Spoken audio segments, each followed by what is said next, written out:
Le principe du moteur diesel a été proposé de Rudolf Diesel en 1893. Cette vidéo a pour but d'expliquer le principe du moteur diesel à l'aide d'un moteur à 4 temps avec 4 cylindres en ligne.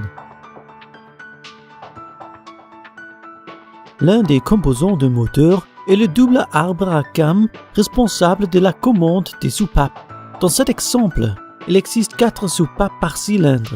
Chaque cylindre profite alors de 2 soupapes d'admission et 2 soupapes d'échappement. Les injecteurs ont pour but d'introduire le combustible qui se mêle à l'air.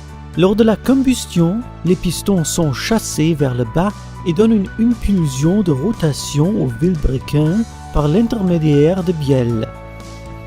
Dans le cas d'un moteur avec 4 cylindres, les 4 temps du cycle sont uniformément partagés entre les 4 cylindres en ligne.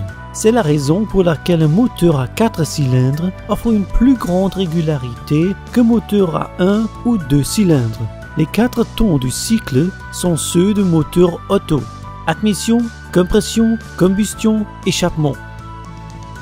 Contrairement au moteur auto, le moteur diesel n'admet que de l'air pur lors de la phase d'admission.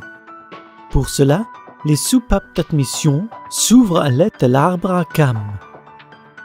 Un second temps, les soupapes se ferment et l'air du cylindre est comprimé. Ainsi, sa température augmente. En général, la température de l'air comprimé est d'environ 700 degrés Celsius. Lors du troisième temps du cycle, le combustible est injecté dans la chambre de combustion. Là, le combustible s'enflamme dans l'air. En conséquence, le piston est chassé vers le bas. Puis, lors de la phase d'échappement, les soupapes d'échappement s'ouvrent pour laisser les gaz de combustion s'échapper de la chambre de combustion et le cycle se renouvelle.